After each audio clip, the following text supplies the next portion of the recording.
Hey everyone, Sierra Games Scott, returning to you with, I believe, our 4th edition of Let's Play Ben Jordan, Case 1, Search for Skunk Ape.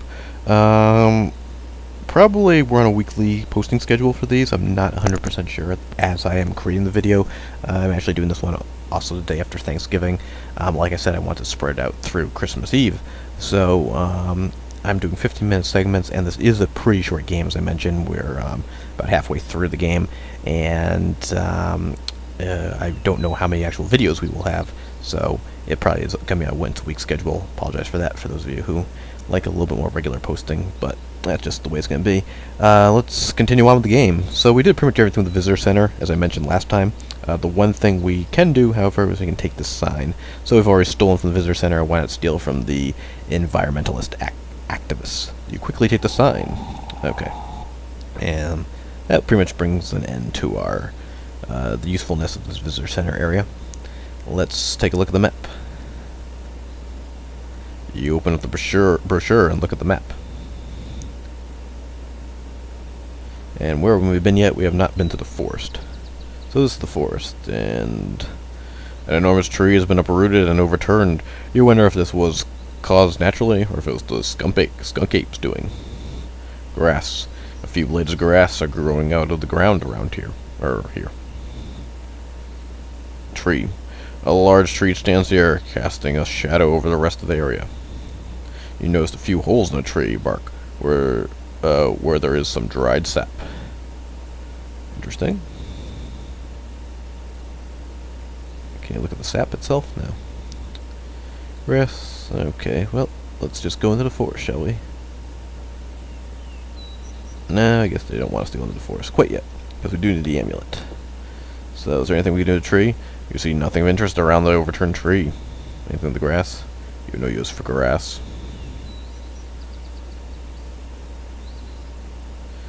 Okay, let's take a look at this tree. The tree's bark feels slightly sticky from the dried sap that's been collected on it. So somehow we have to get that sap oozing out of the tree. And what do we have that we can use? Well, can we just put that right on the hair? We know you need to use the hair, right?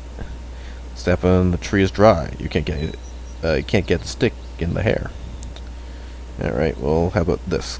Can we get a little more luck with the shark's tooth? That doesn't seem to work. Guess not. Okay. So this is actually another. It wasn't that difficult of a puzzle, but I never thought to pick up the sign beforehand at the visitor center. And maybe in hindsight, we should have gone. We should just go back and go. Should have played, so I had to go back. But let's not. I didn't really want to waste your time.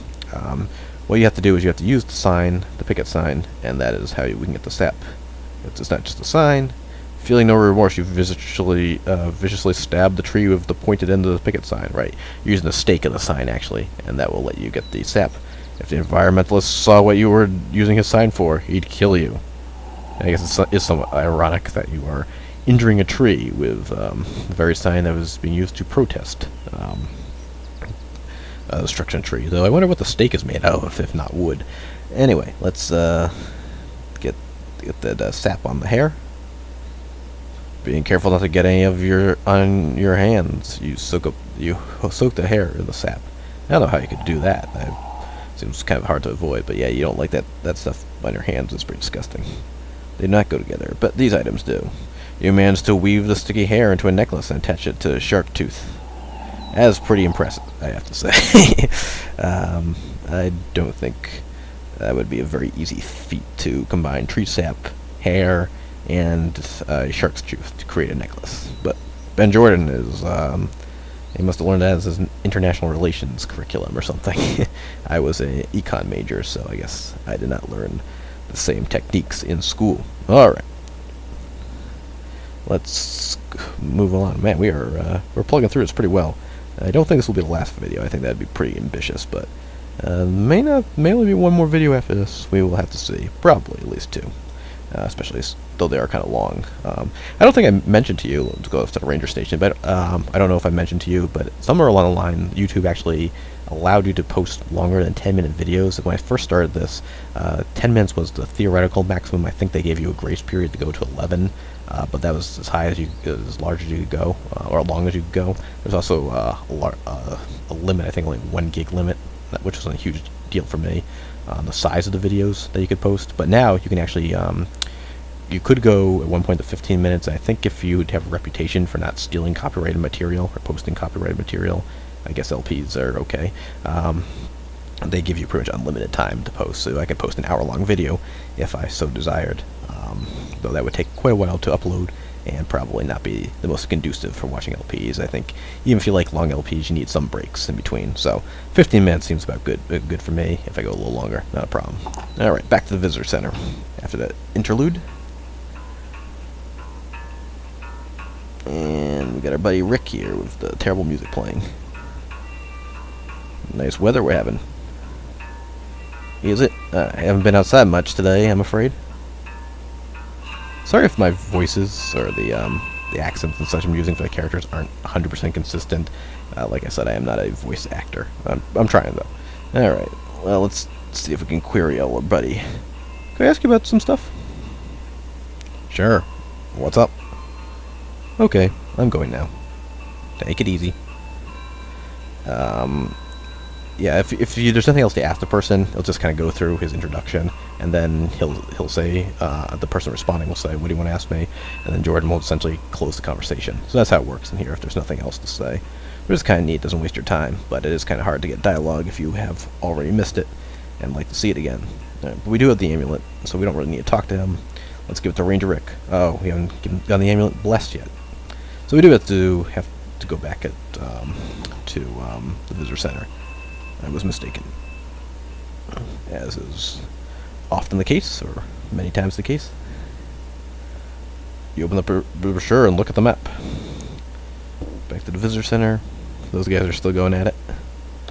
Could get into a melee with these guys. You'd rather keep your hands to yourself. Okay. We cannot. We need to get this blessed, as I mentioned before. The only shaman there is a animatronic, robotic shaman.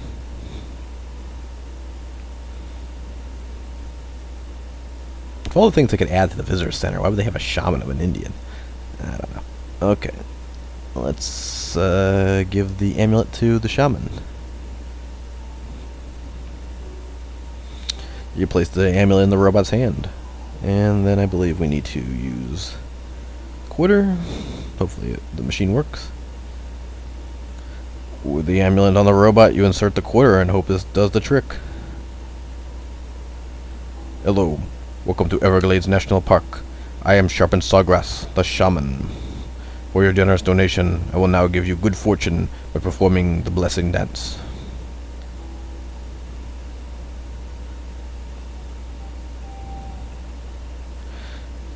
After the robot concludes the little jig, you remove the amulet from its hand. It hasn't exactly been blessed by an authentic shaman, but you hope Rick won't notice. On the same token, could you just say it had been blessed? I mean, if you're stealing already, you got real compunction over lying. Anyway, but I guess it's teaching. Well, let's just see what Rick says, if it's authentic enough for his purposes. I don't know if you have to be outside to use the brochure. I guess I'm just used to was it Quest for Glory 2, where you actually had to make sure you were outside of the building, or even outside. Yeah, I think outside of a building to use the map, if I'm not mistaken. And now it is blessed. It even shows with the little beams coming off of it. Alright, the brochure. You open up the brochure and take a look at the map. Ranger Station. The very small Ranger Station. That's the one nice thing, too, about the longer period. I mean, right now it'd be about 40 seconds or so off from being forced to close out the video, where now I have plenty of leeway to continue on. I always found that annoying, having the hard 10-minute deadline. Alright, now we have the blessed amulet. Or the blessed amulet. Here, I got the amulet for you. Hey, great. Okay, we'll be ready to go as soon as I can get a few supplies together. I'll meet you outside the station in a few minutes then. Later that afternoon, in the forest. Here we are. This area is where we found all the other victims of the Skunk Ape. and we're going to camp here. Yeah, the Skunk Ape is probably nearby. I think this will be a good place to start tracking him from. How exactly are we going to find him? We'll go out looking for him later. In the meantime, I'm going to start setting up the tent.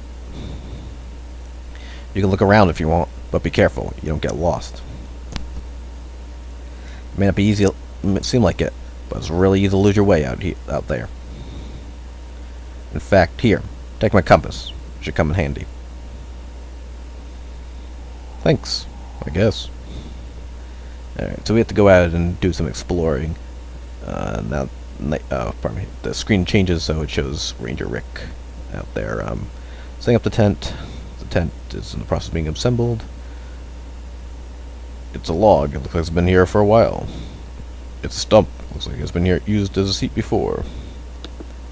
And I do understand that I pretty much just gave Ranger Rick about 5 accents and 1 dialogue, so sorry about that. You'd rather keep your hands to yourself. Rick is busy with the temp. Don't mess around with it.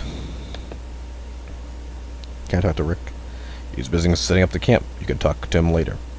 Alright, so now this is actually a somewhat annoying part of the game. It took me a long time to work on this.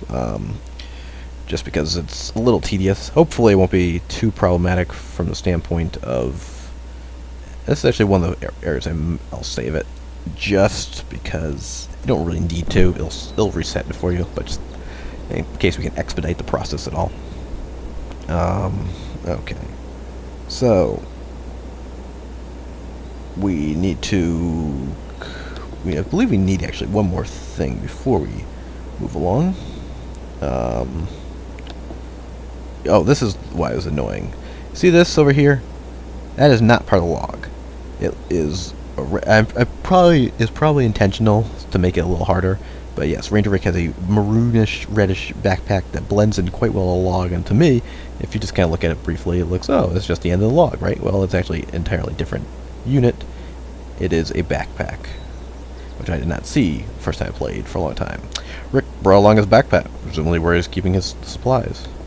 Well, let's see. Can we ransack old Rick's backpack? You look through Rick's backpack and find a small bottle of nasal decongestant. Hey, Rick. Might I have borrowed this for a little while? Not a problem. Be my guest. Okay, so we got his nasal decongestant, and that plays an important role as we try to go ahead and look for a Skunk Ape. And pretty much what makes it tedious is you have to keep using this decongestant in order to try to find the Skunk Ape. You sprayed a nasal decongestant in your nose and take a deep breath. That sure cleared out your sinuses. Taking a deep breath, you notice a strange odor coming from what seems to be coming from the west. Yeah, so it tells you what happens. So essentially this is kind of a labyrinth, and you just circle around, then you'll eventually come back to camp if you don't use this. You have to use it to follow the exact path of Skunk Ape. So, kind of a neat, I guess, a good puzzle to add to a pretty basic game, but it just can be tedious and was very annoying when I didn't realize you need or you could find a decongestant the first round through. You take a deep breath. You think you smell something to the north, and hopefully we can get to the Skunk Ape before I have to cut this video short. Something's coming to the east. I probably won't read everything, just because I think you guys can read yourselves, and it's not all that interesting. North from the west. As I recall, it takes a little bit of time. Okay, so we are actually going to cut the video short since we're pretty much coming up on the 15-minute mark, just a little shy of it right now. And we'll continue with it next time. No need to rush through things as it is a fairly short game. Hope you had enjoyed yourselves, and we will continue searching through the woods next time. This is CR Game Scott, signing off for now. Take care.